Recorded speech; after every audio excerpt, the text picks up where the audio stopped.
राघव चाहता था कि वे मरे क्योंकि उन्होंने इस मामले में भाग लिया था। उन्हें उनकी शस्त्रागार की सीमा नहीं थी, लेकिन उन्हें स्पष्ट रूप से पता चला कि यह सरोजनी को नुकसान पहुंचाएगा। उन्होंने तय किया कि वे इस दुनिया से हमेशा के लिए गायब हो सकते हैं। सबसे ज्यादा गुस्सा दिलाने वाली बात यह थी कि उन लोगों में से 2 कानून प्रवर्तन हॉल के थे। वे दोनों केशव द्वारा वशीकरण किए गए थे। जब प्रभात चला गया था तो सरोजनी अपनी गंभीर भावनाओं के कारण बेहोश हो गई थी। उसे अपनी आत्मा को विश्राम दिया। प्रभा को उनके परिवार के बीच अनंत लड़ाइयों के बारे में पता था, इसलिए उन्होंने कुछ लोगों को उनकी देखभाल के लिए छोड़ दिया। उन्होंने सिंधु परिवार के 4 मठों के प्रमुखों के लिए एक्सुएंशन दाओ संप्रदाय की देखभाल नीचे दी है। उसने कभी सोचा भी नहीं होगा कि केशव इतना पागल हो जाएगा कि उसने सरोजनी को मार डाला। उसने मूर्खतापूर्ण विचार करते हुए कहा कि जब सरोजनी मर जाएगी तो वो अगले सिंधु परिवार की मुखिया बन जाएगी। सुरक्षा के लिए उसने बड़ी संख्या में लोगों को शामिल किया। धमाकियों और रिश्वतखोरों का उपयोग करके उन्होंने उन्हें अपने पक्ष में कर लिया।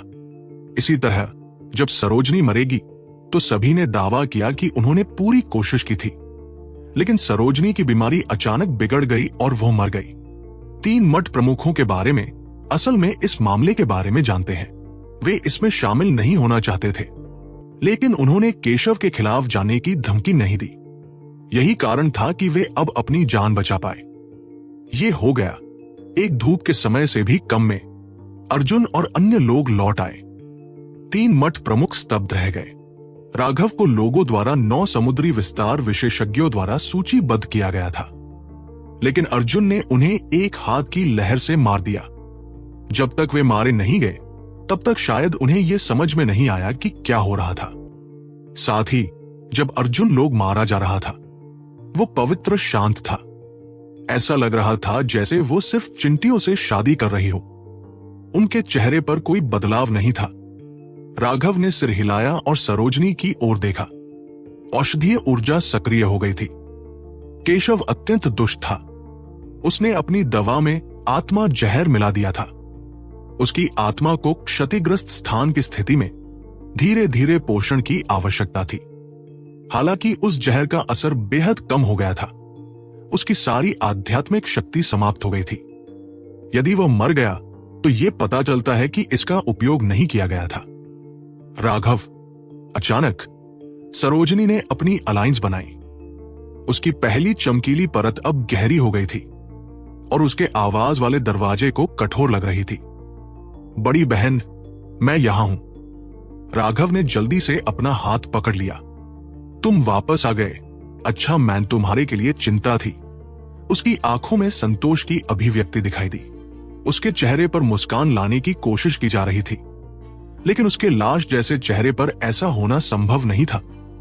सरोजनी की मौत से बचने को देखकर राघव ने राहत की सांस ली और लगभग पूरी तरह से बंद हो गए। सरोजनी हमेशा उसकी देखभाल करती रही थी, जैसे वो उसकी बड़ी बहन थी।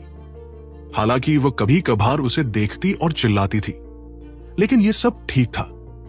बड़ी बहन बेकार जुआंटियन दाओ संप्रदाय का अपमान हुआ। मैं संप्रदाय के गुरु के मिशन में विफल हो गई। सरोजनी की आंखों से आंखें झलकने लगी। वह एक्सुएंशन दाओ संप्रदाय के लिए भारी अपराध बोध महसूस कर रही थी। बड़ी बहन, चिंता मत करो। ये दुश्मनी मैं चुका दूंगी। बस शांति से ठीक हो जाओ। तुम थकी हुई हो और नींद में हो। जब तुम जाग जाओगी सब ठीक हो जाएगा, राघव ने धीरे से कहा। उसने सीमा की ओर देखा। उसने तुरंत समझ लिया और अपनी आध्यात्मिक शक्ति बदल दी। सरोजनी की अचानक नींद चली गई और गहरी नींद में डूब गई। मुझे एक नक्शा लाओ और बताओ कि पंथ गुरु कहाँ है। एक मठ प्रमुख का नक्शा तुरंत निकाला गया। राघव ने जल्दी ही अपने लक्ष्य को देख लिया। मैं अपनी बड़ी बहन के पास छोड़ रहा हूं। अगर उसे कुछ हो गया तो जीवित रहने के बारे में मत सोचो। जब भी मैं मरता हूं तो मुझे किसी कारण की बर्बादी नहीं होती। ये राघव और बाकी लोग रेड आई सेक्रेड ब्लड फिनिक्स पर कूद पड़े और उत्तर की ओर उड़ने लगे। हालांकि उसे सरोजनी की चिंता थी। उसे पता था कि उसकी औषधीय गोली और सीमा की आध्यात्मिक शक्ति की सहायता से वो जल्दी ही जगेगी। जैसे ही वह जगेगी वैसे ही उसकी चरम शक्ति न हो उसकी सुरक्षा सुनिश्चित होगी। इसके अलावा उन्हें यह भी पता था कि वे तीर्थयात्री सरोजनी के खिलाफ कुछ करने की हिम्मत नहीं करेंगे। अगर बुरा होता है तो वे केशव के साथ होते हैं। यही कारण था कि उन्होंने उस मामले में भाग नहीं लिया। इस समय जुआनटियन दाओ संप्रदाय की मुख्य शक्ति भ्रष्ट पद के गढ़ पर हमला कर रही थी और शिष्यों को एक गुप्त स्थान पर ले जाया गया था। वर्तमान जुआनटियन दाओ संप्रदाय लगभग एक खाली शहर था। भ्रष्ट पद की शक्ति और ध्यान उनके गढ़ों पर केंद्रित था, इसलिए जुएंतियन दाओ संप्रदाय पर हमला करने की संभावना लगभग शून्य थी। नक्शे को देखने से ऐसा लगता है कि उड़ने में लगभग एक दिन का समय लगता है। इस बार कोई स्थानिक दीवारें नहीं है, इसलिए यात्रा संयुक्त होगी। इस समय को वैकल्पिक मत करो। सभी ने कहा, मैंने जो 10,000 आत्मा रक्त दिया है उसे परिष्कृत करना शुरू करो। यह कुछ कठिन नहीं होना चाहिए। मेहनत करो, क्योंकि इस बार हम एक आकर्षक प्रहार करने वाले हैं, राघव ने कहा। राघव ने पहले प्रत्येक को 10,000 स्पिरिट ब्लड की एक बूंद दी थी। वापसी के रास्ते में स्थानिक दीवारों को परिष्कृत करने में बाधा डाल रही थी, लेकिन अब कोई बाधा नहीं थी, इसलिए उन्होंने और समय बर्बाद नहीं किया। सभी ने बैंगनी रक्त की एक झलक दिखाई। सच में 10,000 आत्मा रक्त एक प्रकार की मार्गदर्शक दवा थी। जब विशेषज्ञ इसे परिष्कृत करते थे तो उस व्यक्ति की क्षमता समाप्त हो जाती थी और उसकी महानतम शक्ति प्रकट होती थी। उदाहरण के लिए, एक किसान के पास केवल एक पृथ्वी ऊर्जा का अंश हो सकता था, जो सामान्यतः बेकार था। इस स्थिति में किसी भी पृथ्वी गुण युद्ध कौशल को विकसित करना बहुत कठिन होता है। लेकिन जब उन्होंने 10,000 आत्मा रक्त को परिष्कृत किया तो वह टुकड़े टुकड़े हो गए और शुद्ध हो गए और वे एक सात्विक पृथ्वी गुण कृषक बन गए। सभी ने 10,000 आत्मा रक्त को परिष्कृत करना शुरू किया। जब ये उनके शरीर में प्रवेश करता है तो कोई प्रतिक्रिया नहीं होती है और ये जल्दी से उनके पूरे शरीर में फेल हो जाता है। पहली प्रतिक्रिया नोज में हुई।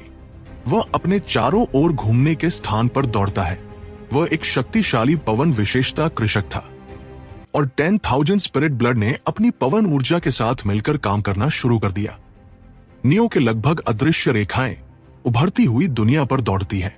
10,000 आत्मा रक्त उसकी पवन ऊर्जा को शुद्ध कर रही थी और इसे बदल भी रही थी। नियो के पास मूल रूप से लगभग कोई स्पिरिट ब्लड नहीं था, लेकिन धीरे धीरे वह स्पिरिट ब्लड शक्ति को नियंत्रित करने में अक्षम हो गया। यह ऐसा था जैसे एक बीज मिट्टी में गिरना और स्मारक होना लगा। अब से नियो स्पिरिट ब्लड पर टेस्ट रखने वाली एक विशेषज्ञ बन जाएगी और एक बेहद भयानक पवन विशेषता स्पिरिट ब्लड वाली। उसकी रक्तरेखा शक्ति और भी मजबूत बनेगी। उनके बाद सीमा, वाजिद, मनोज, शुभम, विनायक और सभी अर्जुन एक जैसी स्थिति में पहुंच गए। वाई ने 10,000 स्पिरिट ब्लड लेने के बाद कोई प्रतिक्रिया नहीं दी। वो बस एक तरह से राघव को देख रहा था। राघव बस गंजा मूंछ के साथ देख रहा था। उसने ये परिणाम पहले से तैयार कर लिया था। ये अजीब नहीं था। वाइट का शरीर बस बहुत ही खास था। राघव ने दूर को देखा और उसकी आंखों में हत्या का इरादा उभर आया। अब समय था स्वर्ग को पलटने का। खून चितक गया। क्रोधित गर्जन गूंज उठना। हजारों भ्रष्ट विशेषज्ञों के सामने ड्रैगन ब्लड योद्धा अब भी भयभीत करने वाली हत्या का इरादा छोड़ रहे थे। ड्रैगन ब्लड योद्धा सभी जियांटियन की सीमा पर थे। हजारों मील के युद्ध क्षेत्र में वे दाहिनी ओर थे। भ्रष्ट विशेषज्ञों की बोली से उखाड़ फेंके गए।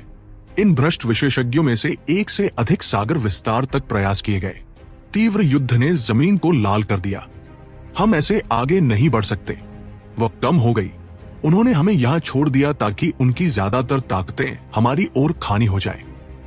अगर ऐसा रहेगा तो हम टिक नहीं पाएंगे। ड्रैगन ब्लड लीजन के एक दस्ते के नेता ने गर्जना की। ड्रैगन ब्लड लीजन की रणनीति बैठक युद्ध के मैदान के दौरान दक्षिण पंथियों द्वारा आयोजित की गई थी। लेकिन जैसे ही लड़ाई शुरू हुई, उन्हें पता चला कि उनके अधिकांश विरोधियों की शक्ति निजी पर कब्जा कर चुकी है। युद्ध क्षेत्र के आगे भ्रष्ट पद के 2 शीर्ष विशेषज्ञ लड़ रहे थे। वे चारों ओर से गदगद हो गई, जिससे अन्य लोग उनकी लड़की को स्पष्ट रूप से नहीं देख सके। उनका यह गढ़ तीसरे युद्ध के विरुद्ध था। पहले 2 बार धर्म मार्ग को बढ़ावा मिला था, लेकिन इस बार भ्रष्ट पथ ने स्पष्ट रूप से सुदृढ़ीकरण का मसौदा तैयार किया था। एक्सुएंशन दाओ संप्रदाय के सभी विशेषज्ञ यहां थे। साथ में कुछ छोटे संप्रदाय के विशेषज्ञ भी थे। ये एक अत्यंत मजबूत शक्ति थी। एक समूह समुद्री विस्तार विशेषज्ञों ने भ्रष्ट पथ के अन्य समुद्री विस्तार अभिजात वर्ग को रोक रखा था, लेकिन भ्रष्ट पथ के पास बहुत अधिक समुद्री विस्तार विशेषज्ञ थे। परिणाम स्वरूप कई लोग आगे बढ़कर ड्रैगन ब्लड लीजन पर हमला करने में सफल हो गए। सबसे कट्टरपंथियों वाली बात यह है कि ये शिखर जियांटियन योद्धा वास्तव में अपने 10 गुना संख्या के दुश्मनों का सामना कर रहे थे, जबकि उनके शत्रु समुद्री विस्तार विशेषज्ञ थे। हालांकि वे कुलीन समुद्री विस्तार विशेषज्ञ नहीं थे, फिर भी ये जायंशन शिष्यों के लिए प्रभावशाली माना जाता है फैक्ट्री 10 संघ की एक स्थिति में। लेकिन यह तीव्र युद्ध बहुत थकाऊ था। ड्रैगन ब्लड योद्धाओं ने अपने समुद्र का विस्तार नहीं किया था, इसलिए उनका आध्यात्मिक युवान सीमित था। वे इस दर्द को हमेशा के लिए संभाल नहीं सकते थे। एक दिन और रात की लड़ाई के बाद उनकी ऊर्जा कम हो गई थी। उनकी स्थिति गंभीर हो रही थी।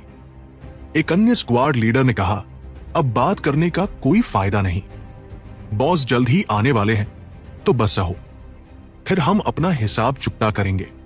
युद्ध क्षेत्र के पीछे गुप्ता परिवार के प्रतिभाशाली कमांडर खादा थे, जिन्होंने सेना का वितरण कराया था। लेकिन भले ही गुप्ता परिवार ने विनाशकारी वास्तुशिल्प की कोशिश कर रही हो, अब वे कुछ नहीं कर सकते थे। एक बार उनकी लाइन टूट गई तो पीछे के लोग नष्ट हो जाएंगे, पूरी सेना प्रभावित होगी। इसलिए उन्हें केवल दांत दिखाना था। धनुषाकार वध संरचना में पीछे हटो। गिरजाघर के मुख्य लक्ष्य शत्रुओं को मारना नहीं है, बल्कि जीवित रहना है, एक स्क्वाड लीडर ने चिल्लाया। उसने देखा कि वे अभी भी लड़कों से लड़ सकते हैं, लेकिन वे ज्यादातर देर तक इसे बना नहीं पाएंगे। कमीने, सुरक्षा मोर्चा बैरियर बनाना होगा। लाइन बनाई, नहीं तो दुश्मन आगे बढ़ जाएंगे, पीछे से खड़े एक शख्स ने चिल्लाया। वो गुप्ता परिवार के प्रतिभाशाली कमांडर थे। उसने कई धर्मी और भ्रष्ट लड़ाइयों का आदेश दिया था और कई असफलताओं का भुगतान किया था। उसका निकटतम अनुभव था, इसलिए वो कमांडर बन गया था। बेवकूफ, बस इसका अंत होना दो, स्क्वाड लीडर ने शाप दिया। उसने अपने विध्वंस की चेतावनी नहीं दी, सभी को सुरक्षात्मक चाप निर्माण को कहा। उन्होंने अपमान से बचाव में राक्षसी रूप से जीवित रहने की कोशिश की। अब वो ज्यादा परवाह नहीं कर सका। ड्रैगन ब्लड लीजन के योद्धा सभी अपने सैनिक जैसे थे और उनका जीवन उनके लिए और भी अधिक महत्वपूर्ण था। वो किसी को नहीं देगा। कमीना, तुम आदेश की पुष्टि कर रही हो, बस इंतजार करो। क्रोधित गार्जन के बीच एक सुनहरी रोशनी उसके शरीर से निकल गई और वो विस्फोट हो गया। यह प्रकाश सामने से नहीं, बल्कि पीछे से आया था, यानी ये एक्सुएंशन दाओ संप्रदाय की ओर से आया था। इंतजार मत करो, हम शादी लंबी बातें सुनने में लगे हुए हैं। गूंजी में एक बर्फीली आवाज, युद्ध क्षेत्र। मालिक, उस आवाज को रिकॉर्ड करते हुए ड्रैगन ब्लड वॉरियर्स का खून हो गया। वो आवाज बहुत अज्ञात थी और उन्होंने खुशी में उत्साह बढ़ाया। उनका मनोबल बढ़ गया। राघव और अन्य हवा में दिखाई दिए। उसके काले वस्त्र लहरा रहे थे, जैसे मृत्यु का देवता आ गया हो। हर कोई घबराओ मत, एक बेवकूफ कमांडर की मौत का मतलब है कि जीत पास है, राघव ने किशोर स्वर में कहा। उनके कमांडर की मृत्यु से उत्पन्न उथल पुथल को शांत कर दिया गया। एक्सुएंशन दाओ संप्रदाय के सभी विशेषज्ञ राघव की उपस्थिति से प्रभावित हुए। वो जुएंतियन दाओ संप्रदाय की कनिष्ठ पीढ़ी के नेता थे और उनकी प्रतिष्ठा प्रबल थी। युवा पीढ़ी में उनकी प्रतिष्ठा संप्रदाय गुरु से भी ऊपर हो सकती थी। अच्छा काम भाइयों, राघव ने ड्रैगन ब्लड योद्धाओं को थम्स अप किया। एक के इलेक्ट्रॉनिक 10 में अपराजित स्टॉक उसे मिला। बाकी हमने देखा। भाइयों, बस यही तमाशा देखो। अर्जुन सबसे पहले आगे बढ़ा, हाथ में आकर्षक सुनहरा क्रॉसबो। क्रॉसबो हिलाया और उसकी सुनहरी किरणें दुश्मनों के बीच विस्फोटित हो गई। ड्रैगन ब्लड योद्धाओं पर हमला कर रहे भ्रष्ट विशेषज्ञ बड़े बड़े टुकड़ों में उड़ गए। स्वर्ग, ड्रैगन ब्लड योद्धाओं की आंखें खुली की खुली रह गई। वो घोर भ्रष्ट विशेषज्ञ थे। उन्हें साइनाइनाइट इतना करीब था। अर्जुन के सामने कुछ भी नहीं था। सिर्फ 10 तीरों में सैकड़ों मारा गया। अर्जुन की एकमात्र शक्ति ने पूरे युद्ध के मैदान को हिला दिया। उसने तुरंत सभी का ध्यान खींचा। जोर से कहा गया, मैं चारों ओर समुद्र पार कर गया, हजारों पहाड़ों को बंद कर दिया, स्वर्ग और पृथ्वी में बड़े तूफान आ गए, राक्षसों को मार डाला, शैतानों को समाप्त कर दिया, सितारों और चांद तक छीन लिया। अगर पारे में कोई शूरवीर नायक नहीं होना चाहिए तो ज्ञान देखो आइया। अर्जुन ने अपना नाम घोषित करने ही वाला था कि राघव ने उन्हें भ्रष्ट पद की सेना में उड़ाकर भेजा था। अभी वो उसे सहन नहीं कर सका। सभी लोग डर के मारे जम पड़े। राघव की वजह से अर्जुन सीधे कुलीन सागर विस्तार विशेषज्ञों की लड़ाई में चला गया। सिर्फ देखने वाले मत बनो, आप सभी के पास महत्वपूर्ण काम है। राघव ने ड्रैगन ब्लड वॉरियर्स की ओर से अर्जुन की मुसीबत को खत्म कर दिया। महान आत्मा अवरोधक सीमा ने हाथों की मुद्राएं बनाई और एक विशाल आध्यात्मिक बाधा ने उन्हें घेर लिया। बाहर तो केवल उनकी चारों ओर की रोशनी ही दिखाई दे रही थी, परंतु अंदर कुछ भी दिखाई नहीं दे रहा था। अर्जुन ने अंत में कहा, क्यों मुझे अंतिम 3 शब्द समाप्त नहीं हुए? बॉस, मैं अभी भी समाप्त नहीं हुआ था। मारना। भ्रष्ट विशेषज्ञों ने पहले उस व्यक्ति को देखकर चौंका दिया जो उनके अचानक बीच में था, लेकिन फिर उन्होंने जल्दी से संभल कर पर हमला कर दिया। अपनी मां को मार डालो, अर्जुन ने गुस्से में चिल्लाया। उनके पावर एक्ट में दखलंदाजी का गुस्सा अब सामने के भ्रष्ट विशेषज्ञों पर गिरा। उसके हाथों में 2 स्वर्ण कृपाण प्रकट हुए और उसने चिल्लाते हुए व्यक्ति को 2 दिशाओं में काट दिया। मैं अर्जुन प्रतिस्पर्धा कर रहा हूं। जो भी कहानियां करता है मेरे पास आ सकता है। अपने 2 कृपाणों को हवा में घुमाते हुए अर्जुन ने वध शुरू कर दिया। ये 2 कृपाण खजाने की वस्तुएं थी जो अमर पथ में प्राप्त हुई थी। खजाना वस्तु के स्तर के युग्मित हथियार बहुत दुर्लभ होते हैं। जब उसने अपना कवच सेट में जोड़ा था तो बड़े युद्ध के दौरान भी ये क्षतिग्रस्त नहीं हुए थे। इससे ये सिद्ध हुआ कि वे कितने शक्तिशाली थे। अब जबकि सामने केवल भ्रष्ट विशेषज्ञ थे, जहां अधिकांश निम्न श्रेणी के खजाने की वस्तुएं थी, वो किसी भी प्रतिरोध को आसानी से काट देता था। एक ही क्षण में भ्रष्ट पद के 10 से अधिक समुद्री विस्तार विशेषज्ञ मारे गए और उन्हें झटका लगा। वे जल्दी से पीछे हट गए। अर्जुन की बख्तरबंद राक्षसी को देखकर जुआंटियन दाओ संप्रदाय और धर्मपद के विशेषज्ञ सभी हैरान रह गए। मोहरा, लाइन पकड़ो और धीरे धीरे पीछे हटो। राघव की आवाज पूरे युद्ध के मैदान में गूंजी। वह आध्यात्मिक बाधा से बाहर प्रकट हुआ। पूरे मैदान पर नजर रखता रहा। युद्ध क्षेत्र में लाखों विशेषज्ञ थे, लेकिन जब उसने अमरपथ में हुई लड़ाई से तुलना की तो राघव को लगा कि यह सिर्फ बच्चों का खेल है। राघव चाहता था कि धर्म के रास्ते पर चलने वाले लोग पीछे हट जाएं, क्योंकि वे बहुत कमजोर थे। उनके साथ मेरिडियन ओपनिंग शिष्य भी लड़ रहे थे। अभी अभी उसने ड्रैगन ब्लड लीजन को इकट्ठा किया था और उन्हें 10,000 spirit blood, divine mortal moulting अमृत, हेवनली दाव फ्रूट्स और सी एक्सपैंडिंग पिल्स बांटे थे। उनका काम था कि पहले 3 बुलबुलों को जल्दी से अवशोषित कर लिया जाए और फिर समुद्री विस्तार पर हमले के लिए तैयार किया जाए। बेशक ये खजाने बहुत महत्वपूर्ण थे, इसलिए उसने सीमा से एक बाधा सम्मन करने को कहा ताकि दस्तावेजों की नजरें अवरुद्ध रहें। उसने देखा कि अर्जुन युद्ध के मैदान में पूरी तरह से असंतुलित हो गया था। अकेले ही उन्होंने सभी विशेषज्ञों का ध्यान खींचा। जुआंटियन दाओ संप्रदाय के कई मठ प्रमुख अब मुक्त हो गए और उन्होंने अन्य दस्तों की मदद करना शुरू कर दिया जो खतरे में थे। लड़ाई की गति काफी धीमी हो गई। जो जियांटियन और उसके नीचे हैं, युद्ध के मैदान से पीछे हटो, राघव ने चिल्लाया। क्या? एक्सुएंशन दाओ संप्रदाय के विशेषज्ञों ने अपनी मूर्ति पर विश्वास नहीं किया। यदि सभी जायंशन विशेषज्ञ और उनके नीचे के लोग चले गए तो युद्ध के मैदान में केवल कुछ 100 लोग बचेंगे। राघव की सुनो, जो समुद्र विस्तार से नीचे हैं, पीछे हट जाओ। हवा से एक तेज आवाज गूंजी। ये प्रभात था।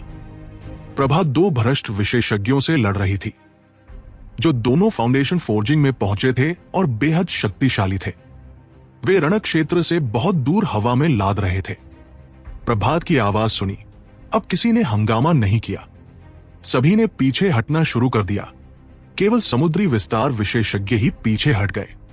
यह अचानक परिवर्तन भ्रष्ट पद को पूरी तरह से चौंका देता है। लेकिन जब उन्होंने राघव को हवा में खड़ा देखा तो किसी अज्ञात कारण से उन्हें लगा कि उनसे संपर्क नहीं करना चाहिए। ऐसा लगा जैसे उसके पास एक कदम बढ़ाना मौत के एक कदम के बराबर हो। भ्रष्ट विशेषज्ञों ने अपनी अधिकांश अर्जुन शक्ति को केंद्र में रख दिया, लेकिन सैकड़ों सागर विस्तार विशेषज्ञों के सामने भी अर्जुन अजय थे। मुख्य बात यह थी कि यह कवच बहुत ही बेशर्म था।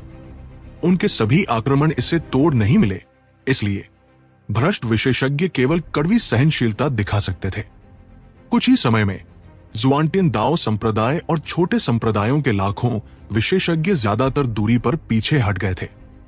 वे हैरान थे, नहीं जानते थे कि राघव क्या सोच रहा था। राघव ने बर्फीली नजरों से आसमान को देखा। उसके दिल को झटका लगा और वह अचानक आध्यात्मिक बाधा से नीचे गिर गया। एक पैर की मोहर के साथ वो प्रभा की ओर उड़ गया। क्या? सभी हैरान रह गए। राघव में रियल फाउंडेशन फोर्जिंग विशेषज्ञों की लड़ाई में शामिल होना चाहता था। वो क्या पागल हो गया था? एक ही कदम में राघव प्रभा के पास पहुंच गया। सभी हैरान रह गए। प्रभा अधर्मी मार्ग के दो पुराने मॉन्स्टर से लड़ रही थी। यह नजारा बेहद भव्य था और कोई भी समुद्र विस्तार विशेषज्ञ जो उनके दायरे में आता तुरंत फट जाता। क्षमा करें, मैं बहुत व्यस्त हूं, मुझे मत देखें। राघव सीधे अधर्मी मार्ग के एक ओल्ड मॉन्स्टर की ओर बढ़ गया।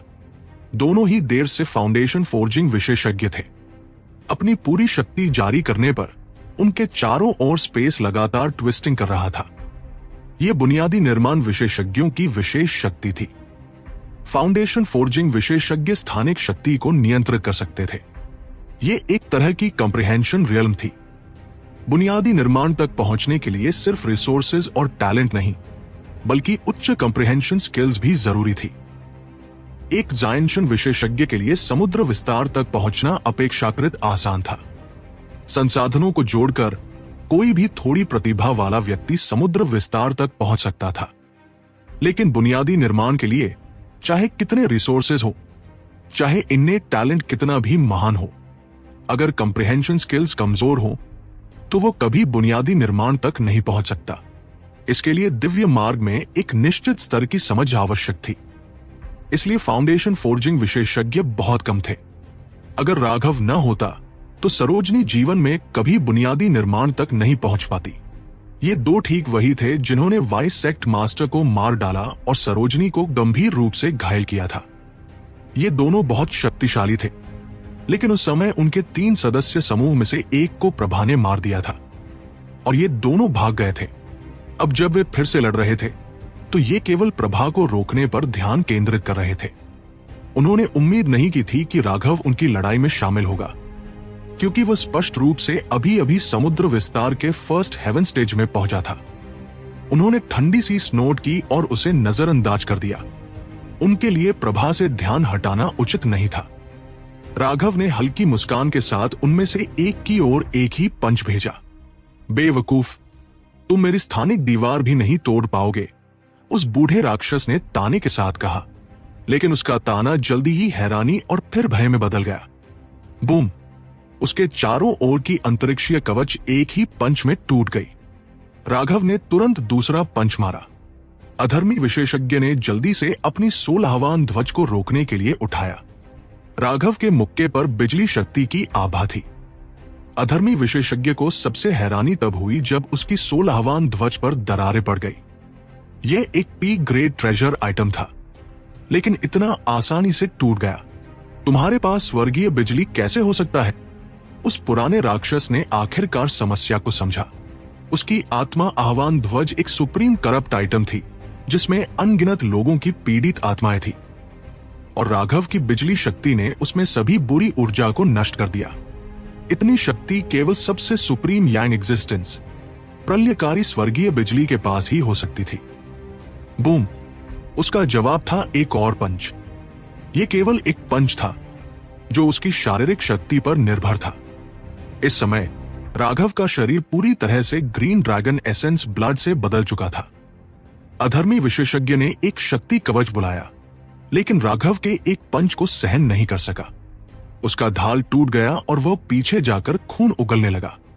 एक मुक्का उसकी स्पेशल बैरियर को तोड़ गया, एक मुक्का उसकी पीक ग्रेड ट्रेजर आइटम को तोड़ गया और एक मुक्का लेट बुनियादी निर्माण एक्सपर्ट को खून उगलने पर मजबूर कर दिया।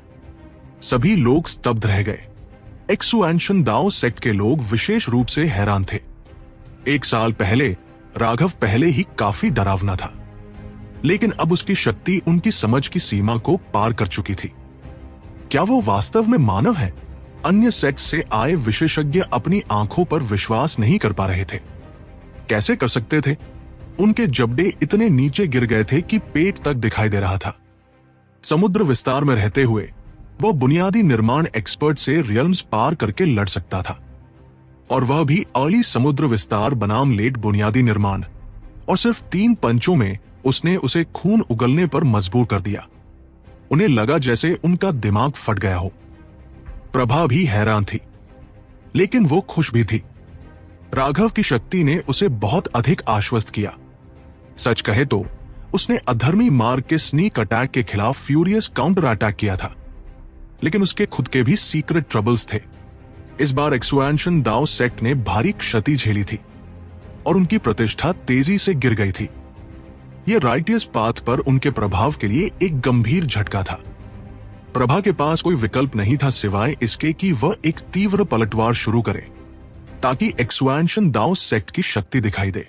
अन्यथा न केवल लोग उन्हें नीचा दिखाते, बल्कि वो हेड सेक्ट को इसका सही सी हिसाब भी नहीं दे पाती। हालांकि वाइस सेक्ट मास्टर की मौत हो चुकी थी और सरोजनी गंभीर रूप से घायल हो गई थी। प्रभा की योजना थी कि वह सरोजनी के घावों के ठीक होने का इंतजार करे, इसलिए उसने अब तक इन दोनों से धैर्यपूर्वक लड़ाई लड़ी। वो सरोजनी का इंतजार कर रही थी। उसने कभी नहीं सोचा था कि केशव इतना बेवकूफ होगा। पूरे एक्सुएंशन दाओ सेक्ट के जीवन मरण के संकट में भी वो खेलत तमाशा करना चाहता था। अगर राघव नहीं होता तो सरोजनी अब मौत के कगार पर होती।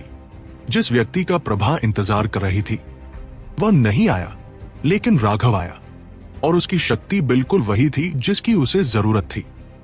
बव्वा, घायल भ्रष्ट विशेषज्ञ ने गुस्से में गरजते हुए कहा। पहले वह प्रभा से लड़ाई में व्यस्त था, इसलिए उसे इतनी डिसएडवांटेज थी। उसकी विशाल पामिमेज सूरज को ढकते हुए राघव की ओर आई। एक भयानक दबाव उसके ऊपर आया। ध्यान रहे, प्रभा ने चेतावनी दी। वह जानती थी कि यह उसकी फुल पावर अटैक है।